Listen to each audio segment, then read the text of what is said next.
Hello दोस्तों, DK class में आपका स्वागत है। आज एक नए टॉपिक के साथ पुनः आए हुए हैं। इस टॉपिक में डिस्कस करेंगे कोवैलेंट बॉन्ड। कोवैलेंट बॉन्ड को सहसंयोजक बंध भी कहते हैं। सहसंयोजक बंध का मतलब होता है कि किसी भी एटम से इक्वल शेयरिंग ऑफ इलेक्ट्रॉन होता है तो उसी को कोवैलेंट बॉन्ड कहते हैं।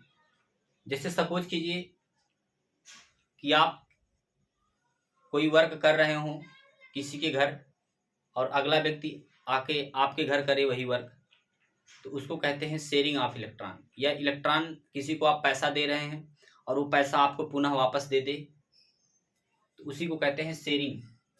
तो इस प्रकार से सहसंयोजक बंध का निर्माण होता है। तो इसकी इंग्लिश जो लिखेंगे कोवैलेंट बॉन्ड, क्या लिख सकते हैं? Covalent bond. इसी को सहसंयोजक बंध बोलते हैं। सहसंयोजक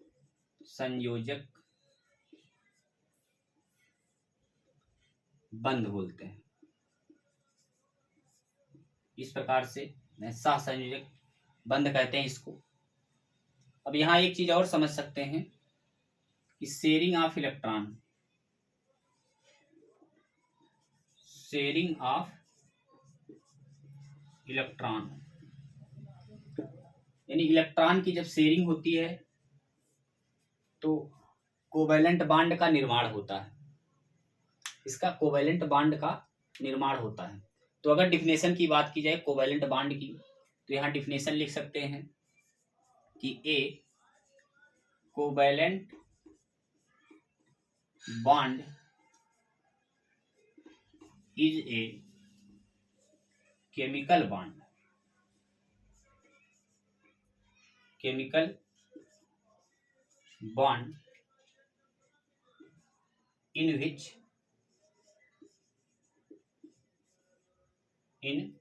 which pair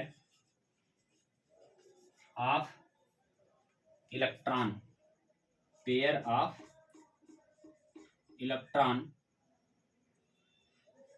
are sharing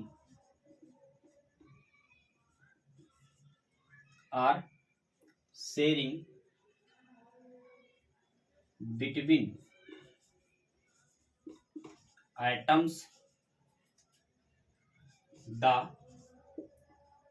covalent bond, यहां से लिख सकते हैं नई लाइन से, atoms the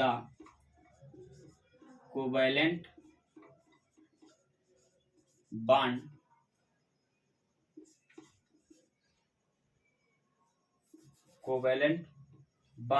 is also called molecular bond। क्या लिख सकते हैं? Molecular bond. तो ये रहा कोवैलेंट बॉन्ड का डिफिनेशन। मतलब कोवैलेंट बॉन्ड वो कैरेक्टर होते हैं जो केमिकली रूप से क्या होते हैं, शिफ्टेड होते हैं, है ना। वहां क्या होते हैं, इलेक्ट्रॉन की शेयरिंग होती है, यानी शेयरिंग आर इलेक्ट्रॉन, है ना। यानी इलेक्ट्रॉनों की क्या होती है, शेयरिंग होती है और वो एटम में होती है। तो उसी को क्या कहते हैं, कोवैलेंट बॉन्ड कहते हैं। वहां कोवैलेंट बॉन्ड का निर्माण होता है। जो कोवैलेंट बॉन्ड बनता है जिस एटम के साथ, उन कोवैलेंट बॉन्ड बनने के बाद वो मॉलिक्यूल्स का निर्माण करते हैं। इस प्रकार से इसका डिफिनेशन हो जाएगा। एग्जाम्पल की बात की जाए अगर, तो एग्जाम्पल में आप CH4 ले सकते हैं, Cl2 ले सकते हैं, CCl4 ले सकते हैं, H2SO4 ले सकते हैं, है ना, या HCl ले सकते हैं, एक्सेट्रा, LiCl ले सकते हैं। ये सभी मॉलिक्यूल्स हो जाएंगे, है ना, एक्सेट्रा। ये सभी कोवैलेंट बॉन्ड का कैरेक्टर रखते हैं। तो आइए इसके एग्जाम्पल की बात अगर करें, समझे इसको किस प्रकार से कोवैलेंट बॉन्ड बनाते हैं। तो कार्बन के आउटर सेल में कितने इलेक्ट्रॉन होते हैं? कार्बन के आउटर सेल में 4 इलेक्ट्रॉन होते हैं। कैसे देखेंगे इसको? K-L-M-N के द्वारा इसको अलग अलग पार्टों में डिवाइड कर देंगे, है ना। डिवाइड करने के बाद यहाँ क्या लिख देंगे, मॉलिक्यूल्स लिख देंगे। इस मॉलिक्यूल्स में इसका नंबरिंग कर लेंगे। तो मॉलिक्यूल्स मतलब कार्बन के लिए देखेंगे तो कार्बन का एटॉमिक नंबर 6 होता है, तो 2 और 4 हो जाएंगे। इसके बाद हाइड्रोजन के लिए देख लेंगे, एक के लिए 1 हो जाएगा। तो इसके लिए आउटर सेल में 4 इलेक्ट्रॉन है, देखिए यहाँ बाह्यतम कोश है ना, 4 इलेक्ट्रॉन है। तो इसको 4 इलेक्ट्रॉन के लिए 1 2 3 4 इस प्रकार से कर देंगे। और हाइड्रोजन 1 है तो 1, ये हाइड्रोजन 1 है, यहाँ 1, अगला हाइड्रोजन 1 है यहाँ, और उसके बाद यहाँ 1। अब देखिए 1 इलेक्ट्रॉन अगर कार्बन अपना दिया है H को, तो H से 1 इलेक्ट्रॉन लिया भी है। उसी प्रकार यहाँ हुआ 1 इलेक्ट्रॉन कार्बन ने H को दिया, H से 1 इलेक्ट्रॉन लिया भी है। तो इस प्रकार से एक बंध यहाँ बन जाएगा, दूसरा बंध यहाँ बन जाएगा, तीसरा बंध यहाँ बन जाएगा, और चौथा यहाँ बन जाएगा। ठीक है। अब इसी प्रकार इनको अगर ये H का है, ये सभी किसके हैं, H के हैं। अगर इनको एक साथ ले आए तो कार्बन का भी तो अष्टक पूरा हो रहा है। देखिए अष्टक पूरा होने का मतलब कितने इलेक्ट्रॉन की आवश्यकता है, क्योंकि K कहता है कि मुझे 2 इलेक्ट्रॉन चाहिए, L कहता है मुझे 8 इलेक्ट्रॉन चाहिए, M कहता है मुझे 32 इलेक्ट्रॉन चाहिए, सॉरी 18 इलेक्ट्रॉन चाहिए, और N कहता है मुझे 32 इलेक्ट्रॉन मैक्सिमम चाहिए। तो इस प्रकार से अलग अलग पार्ट होते हैं। तो 8 इलेक्ट्रॉन अष्टक पूरा करने के लिए, मतलब 8 इलेक्ट्रॉन में एक स्टेबल होगा L सेल। तो कहने का मतलब ये है कि अगर इसको 4 इलेक्ट्रॉन किसी से साझा कर ले, इलेक्ट्रॉन ले ले, शेयरिंग कर ले, तो उसका अष्टक पूरा हो जाएगा। तो देखिए 2 2 4 2 6 2 8, और इसमें देखेंगे हाइड्रोजन का भी 2 पूरा हो रहा है, क्योंकि एक हाइड्रोजन में 1 है K सेल में, और K कहता क्या है कि 2 इलेक्ट्रॉन चाहिए, तो 1 इलेक्ट्रॉन की आवश्यकता पड़ेगी, तो 1 इलेक्ट्रॉन इन्होंने C से ले लिया। तो ये हो गया कोवैलेंट बॉन्ड। तो स्ट्रक्चर इस तरीके से बन जाएगा, इस तरीके से sharing of electron, single single bond की शेयरिंग हो रही है। ये तो स्ट्रक्चर उसकी। अगर हाइब्रिड स्ट्रक्चर की बात करेंगे तो हाइब्रिड स्ट्रक्चर इस प्रकार से बन जाएगा, कुछ इस तरह 109:28 मिनट्स, इस तरीके से है ना, टेट्राहेड्रल पोजीशन में। तो ये हो गया किसकी स्ट्रक्चर, CH4 की। अब बात की जाए Cl2 की, किसकी बात की जाए, Cl2 की। तो Cl2 को भी उसी प्रकार से लिख सकते हैं।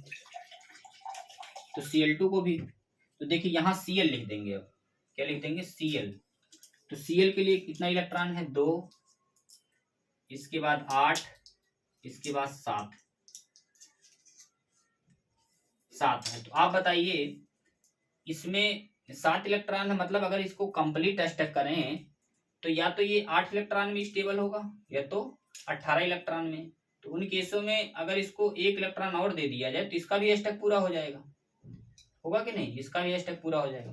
तो 1 इलेक्ट्रॉन की आवश्यकता है, यानी 1 इलेक्ट्रॉन की शेयरिंग करेगा ये। तो उन केसों में ये Cl और ये Cl के आउटर सेल में 7 इलेक्ट्रॉन है, तो 1 2 3 4 5 6 7, ये हो गए 2, और ये हो गए 4, और ये हो गए 6, एक यहाँ पर 7। तो इसको इस रूप में दिखा दे रहे हैं ताकि कंफ्यूजन ना हो, है ना। इस रूप में इलेक्ट्रॉन को दिखा दिए हैं। तो देखिए इसकी एक ये बन गया 7 संयोजक बंध, और एक 7 संयोजक बंध इससे हो गया। ठीक है। तो यहाँ 1 इलेक्ट्रॉन की शेयरिंग हुई है, 1 इलेक्ट्रॉन की शेयरिंग, तो सिंगल बॉन्ड बन जाएगा। यहाँ भी 1 इलेक्ट्रॉन की शेयरिंग हुई, यहाँ भी 1 इलेक्ट्रॉन की, यहाँ भी, और यहाँ भी 1 इलेक्ट्रॉन की, सबके बीच 1 इलेक्ट्रॉन की शेयरिंग हुई। तो ये Cl2 का हो गया। अब CCl4 की बात करें तो CCl4 में वैसे भी जान सकते हैं आप, यहाँ क्या रख देंगे, क्लोरीन रख देंगे, बस सिंपल बात है। Cl के लिए यानी कार्बन टेट्राक्लोराइड के लिए बना लेंगे, तो Cl Cl Cl Cl इस प्रकार से लिख देंगे। 1 2 3 4 5 6, यहाँ भी 1 2 3 4 5 6 7, इस प्रकार C बन जाएंगे। यहाँ भी वैसे कर देंगे 1 2 3 4 5 6 7। यहाँ भी ऐसे कर देंगे इसी तरीके से, ये बन गया। अब इसमें देख लीजिए एक इलेक्ट्रॉन की आवश्यकता इस Cl को है, तो एक इलेक्ट्रॉन C से ले लिया। इस Cl को भी एक इलेक्ट्रॉन की आवश्यकता है, दूसरे Cl से ले लिया। तीसरे Cl को एक इलेक्ट्रॉन की आवश्यकता है, उन्होंने ले लिया। चौथे के लिए भी एक इलेक्ट्रॉन की आवश्यकता है, चौथा ले लिया। तो इस प्रकार से अपना अपना इलेक्ट्रॉन ये किससे ले लिए, Cl से, सॉरी C से। अब C भी तो इलेक्ट्रॉन लेगा इनसे, तो सबसे इलेक्ट्रॉन C भी ले लेगा। इस तरीके से डॉट से दिखा दे रहे हैं, इस तरीके से। तो देखिए C भी इलेक्ट्रॉन ले लिया, तो 2 इलेक्ट्रॉन 2 इलेक्ट्रॉन 2 इलेक्ट्रॉन और 2 इलेक्ट्रॉन, 8 अष्टक इसका पूरा हो गया कार्बन का। और इसी प्रकार Cl का भी अष्टक पूरा हो गया, देखिए 2 2 4 2 6 2 8, सब में 8 इलेक्ट्रॉन, तो इसका भी अष्टक पूरा हो गया। तो इस प्रकार से हम कोवैलेंट बॉन्ड का निर्माण कर लेंगे। आप शॉर्ट स्क्रीन ले लेंगे, इसके बाद दूसरे स्ट्रक्चर पर चलते हैं। अब बात की जाए कोवैलेंट बॉन्ड के स्ट्रक्चर में H2SO4 की, H2SO4 की। तो H2SO4 में हाइड्रोजन का तो आप जान ही रहे हैं, यहाँ पर हम लगा दे रहे हैं सल्फर। तो सल्फर का एटॉमिक नंबर 16 होता है, तो 2 8 और 6 हो जाएगा इस तरीके से। और ऑक्सीजन के लिए ऑक्सीजन का एटॉमिक नंबर 8 होता है, तो यहाँ हो जाएगा 2 और 6। इस प्रकार से हाइड्रोजन आप वन जानते ही हैं, उसको बताने की जरूरत तो है नहीं। तो इस प्रकार से हम अगर H2SO4 की स्ट्रक्चर की बात करें, तो यहाँ लिख दे रहे हैं सल्फर सेंटर में हो जाएगा। सल्फर के आउटर सेल में 6 इलेक्ट्रॉन, तो 1 2 3 4 और यहाँ हो जाएगा 5, यहाँ हो जाएगा 6, ये 6 हो गए। इसके बाद ऑक्सीजन आ जाएगा, तो ऑक्सीजन यहाँ ले रहे हैं, तो 1 2 3 4 5 और ये रहा। इसके आउटर सेल में कितने इलेक्ट्रॉन होते हैं, इसके आउटर सेल में 6 इलेक्ट्रॉन है, तो 6 इलेक्ट्रॉन यहाँ 2 और ये हो जाएगा 2 4 और एक हो जाएगा 5, एक हाइड्रोजन के लिए इधर छोड़ देगा, ठीक है। उसी प्रकार यहाँ भी रख देंगे आप, एक ऑक्सीजन रख देंगे, 2 और 2 4, एक 5वां हो गया और इधर वाला 6वां, ये हाइड्रोजन के लिए हो गया। तो इसको हम पहले से गोला कर दे रहे हैं, ये हो गया इसका हाइड्रोजन का। अब इधर रखते हैं ऑक्सीजन, तो ऑक्सीजन के लिए इस प्रकार से 2 और 2 4 2 6। उसी प्रकार यहाँ भी ऑक्सीजन रख देंगे, तो 2 2 4 और 2 6, 8 अष्टक पूरा होना चाहिए था ऑक्सीजन का। तो ऑक्सीजन का देखिए, ऑक्सीजन का 8 अष्टक पूरा हो गया। इसी प्रकार इस ऑक्सीजन का 8 अष्टक पूरा हो गया। इसी प्रकार इस ऑक्सीजन का 8 अष्टक पूरा हो गया, ठीक है। और इसका भी 8 अष्टक पूरा हो जाएगा, देखिए यहाँ से 8 अष्टक इसका भी पूरा हो गया, ये भी 8 इलेक्ट्रॉन रख लिया। अब बचा सल्फर, तो सल्फर को डॉट से ऐसे दिखा देना है। यहाँ कितने इलेक्ट्रॉन हो गए, देखिए 4 2 6 और 2 8 और 4 12, तो सल्फर के आउटर सेल में 12 इलेक्ट्रॉन हो गए। तो इस प्रकार से H2SO4 का स्ट्रक्चर बन जाएगा। HCl की बात करें तो HCl भी उसी तरीके से आप लिख सकते हैं, मतलब एक इलेक्ट्रॉन की शेयरिंग हो रही है, एक इलेक्ट्रॉन दूसरा, ये 2 और इधर 2, इस प्रकार से इनकी शेयरिंग कर देंगे, कोवैलेंट बॉन्ड की शेयरिंग। इस तरीके से कोवैलेंट बॉन्ड हम बना देंगे। आई होप ये चीजें आपको समझ में आई होंगी। अगर इसके स्ट्रक्चर की बात करें सल्फर H2SO4 की, तो स्ट्रक्चर इस प्रकार से लिख सकते हैं, HOS double bond OH double bond O, इस प्रकार से H2SO4 को लिख सकते हैं।